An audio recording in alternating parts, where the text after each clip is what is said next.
Well, welcome to another Face2Face interview with Rockosaurus. Today I'm at Leo's Red Line, just for a change, and I'm talking to Less Than Hollow.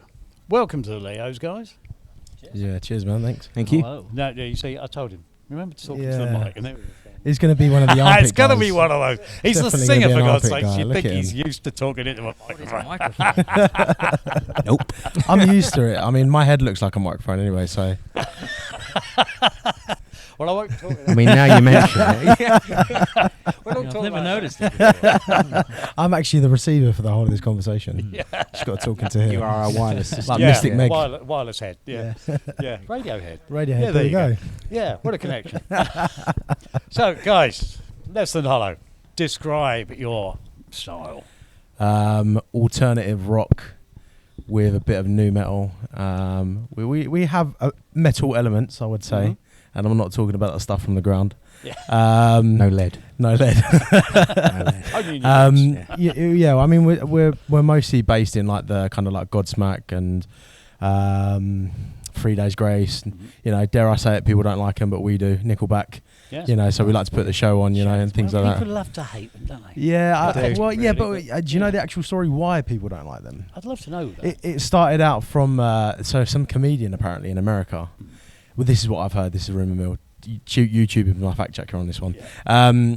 Apparently, he was just like on a show, and he was like, "Well, yeah, because it's like listening to Nickelback," and because he was so popular at the time, basically that's where it stemmed from. Everyone just followed suit with him. Right. So there's no actual reason why people don't like Nickelback. No. It's just become folklore. Yeah, and it sort of always became trendy to dislike them. And exactly. I mean, I've seen them live, and they put a good show on. They put on a great show. You know, and just can't understand it really. Yeah, I mean, well, if it's good enough for the Abbott brothers. Yeah, but say Terror loved them. Exactly. Yeah, exactly. Alice in Chains loved them. So, No, exactly. No. So how long have you guys been together? Well, Adam started the band 2 years ago. Yeah, about 2 years ago. So it was like a solo project, and basically one summer's eve, he messaged me and he was like, "Oh, you know, I'm thinking about doing the he was already doing the full band thing, but he wanted something a bit more permanent."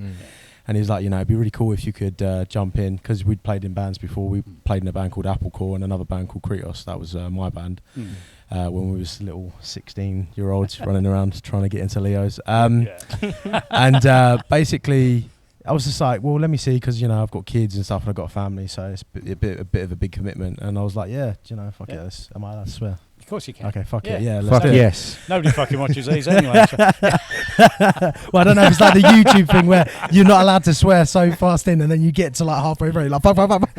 It's not made for kids. That's the button I press. That's all right. Because you have to put that on YouTube when you upload, don't you? It's like, is this for kids? Yeah. Like, No. No. Definitely not. No. Yeah, so basically that happened, and then for a while we actually played with drum tracks, which a lot of people wouldn't let us play gigs because of us having drum tracks. But oddly enough, most bands these days have tracks, and they have a lot of their instruments on tracks. So it did seem quite odd, but lo and behold, we heard that Mr. Philpott was back on the scene. I got a divorce. 10-year break. He got 10-year break. Cue the divorce. You got released, Basically, yeah. So, I mean, obviously, I've been in various bands in the past, but I got divorced and started playing drums again, and just immediately messaged me. Well, I mean, I went to the studio that I used to play in, and then got told, "Oh, Adam is playing again. Right? He's looking for a drummer." I was like, okay, So that will do. That's it. That's it. I mean, me and Adam go back years. You know, it's weird. We've all been in bands together at some point, like the last 15 years or something stupid like that. Unfortunately, the connecting thing between all of us is you. I know. Basically, I know. Is the inner peace that keeps us all together, shall we say? The missing link. But, sweet. In short, we're all into metal. We all used to play in metal bands. Now we're just too old, and we just like to play pussy rock music. That's what happens. Oh man, way to get cancelled. Well, I mean, that's what I'm doing anyway. But yeah, so you were playing here tonight, were you? Don't give them our home addresses. So what are we doing as far as new music's concerned? Well, what's out there? Funny you should ask. Just yesterday, we released a new song. Excellent. It's called "You Don't Exist." It is out on Spotify, Apple Music, Amazon, all those channels, and it's also got a little lyric video with an angry man smashing a car. We don't know him. Do you know what? Everyone picks up on that. Yeah. It's like It's just because the guy making it's like, what stock footage of riots can I find? I know, there's this guy standing on a car whacking it. Every person seeing this video has been like, where did you get that video of a guy smashing a car? Did you actually do it? No, it's stock footage. Exactly, Oh man, that's so cool. Like, is it? Very angry man. It's actually Elliot in a wig. It could be a wig and a hoodie. We're not actually condoning the smashing Yeah, of cars. Yeah, we're not hoodlums. Definitely It not. doesn't you know. exist. Don't worry. Doesn't exist. That word there ties in Smash with the cars, title. There we folks. go. Smash cars. The weekend is for living. So, but yeah, we've got that out. We have or may not have a whole EP recorded. That we do. We do. We are saying that on record. Yeah, we've got a whole EP. But you know, obviously we'll release. We're releasing the music. That's why. Well, yeah, we're releasing the music bit by Simple bit, like drip that. feeding it. You know, I think. You know, again, another band people probably look down on, Falling in Reverse. We kind of looked at their formula of doing things, and it was like, well, you know, if they can release 1 or 2 songs a year and just work grow. off of that, then why can't we? You know, I mean, I think it's a shame. I remember a few years back. I'm going to bore you now. It's like a great time with Grandad. I remember talking. This one, can't he? I remember talking to Adam about this years ago, and we were talking about the format of albums. Yeah. Basically, it was that time where Down had just released an That was EP, your weekend. and then 6 months later they released another one. Right. Still And I said to Adam, I was like, I think this is the way music's going to go. It's literally going to be maybe 4 EPs a year. Yeah. So every quarter, and then by the end you get an album with some extras. And I feel like that's where the music industry is going. And you know, you either stay with it or you embrace it. Yeah. So I feel like we're doing the right move. Hopefully there'll be another single out, you know, the last quarter of the year. Yeah. And you know, there'll be like some music videos to accompany it. Yeah. And stuff like that. So I mean, this drip feeding certainly does seem to be the norm. I was talking to Jinani a few weeks back. They're doing much the same. They've got an album on its way. yeah. They're not throwing it out there all in one go. I don't It's think you gonna can do be that drip fed anymore. before the album's actually released in its entirety. Yeah. And because it's building that interest. Yeah. I mean, the whole industry is changing anyway. Yeah. I mean, it has changed. You know, once upon a time there was actually some money in it, but you know, It's a very sadly it's a very disposable industry now, isn't it? It's like music is free and you can grab it and that's cool. But then everyone's like, "What's next?" Yeah. So if you don't have something next, it's like, well, that's right. Yeah. So I mean, you know, we obviously do. the streaming platforms all have their place, but for God's sakes, you know, pay people for their artistry, for crying out loud. Yep, you know, definitely, it's you know, it is criminal how little is paid out on. Oh that. yeah, it's kind of crazy. Yeah. I mean, okay, it's going to take a major shift to actually change that. Yeah, I think it's going to be a long time coming as well. But it's, you know, as you say, all you can do is you can kind of go with it as much as you can. Yeah.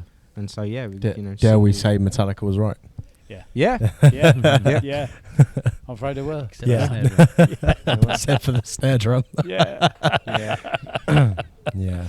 Yeah. Bad. So what gigs have we got lined up going forward this year? So obviously we're playing with the lovely Gypsy Pistoleros tonight and Spider Bite. Yep. Actually in 2 weeks' time we're going to be playing in, is it the Swan Inn? Eagle Inn. Eagle, Another the bird. Eagle Inn. Birds. Eagle Inn in Manchester. Right. And then later on this year we've got a smallish tour to be confirmed. Yep. But we will be playing the Pipeline again in Brighton. Possibly the Groove Pad in Shipley. And then Nottingham. Via Fossa at the Underworld. Excellent. Not the London Underworld. The Nottingham Underworld. Yeah. One day we'll play the Underworld. We will. Yeah. We will. And obviously details of tickets and everything all online. Tickets will be online, yeah. So we've got an Instagram, we've got a link tree on our Instagram that constantly gets updated. We have got some merch up on there at the minute, possibly. But yeah, just check it out. You'll be able to get the links on there and everything. Follow us on Dem Socials. Yeah. Yeah. Absolutely. It's the way of the world. It is. The way of the It world, is. yeah. You're dead in the water Indeed. if you don't do it. Yeah. Very true, very true. Yeah, because how's anybody going to know about you if you're not on social media? Very know. true. They There's could go to new a one gig. as well now. There's Fred. Oh yeah. What is Fred. it? Everyone's trying to get on Fred. Yeah. How long that's going to last for, though, we'll see. You watch, I'll look back on this interview and I'll be like, oh, we should have Telling invested you. in Fred at the time. Fred is the one. Yeah. Got to get on that shit. Well, Never Zuckerberg's know. not very popular with the music industry at the moment anyway, No. with shutting down covers and this sort of thing. Oh, okay. Yeah, because of copyright issues and all that sort of thing. Cover bands are really struggling. Yeah. Which it's completely wrong. You Yeah. know, I mean, everybody's out there to try and make a living out of Yeah, it. exactly. say. Yeah. But I mean, people covering bands that no longer exist. Yeah. Sorry, but where's the problem there? Yeah. It's true. It's true. Someone's estate wants money. Yeah. That's just, Absolutely yeah. mad. But, however, we won't put the digress. world to rights. No. Guys, We could. fantastic chatting to you. No, thank you thanks for for having having us. And really looking forward to tonight. Heard you in That's a pleasure. sound check, sounding Thank you. lush. Oh, Thank you. you very much. Yeah, looking forward to the full set. And Excellent. of course, Cheers, Nick. Thank you. videos will be up on Rockosaurus TV Awesome. in due course. Brilliant. Check it out. Thank you. Rockosaurus TV. Damn. Cheers. Thank you. Thank you. Thank you very much. Cheers, guys. Thanks. Thank you, man. Thank you. Cheers, guys.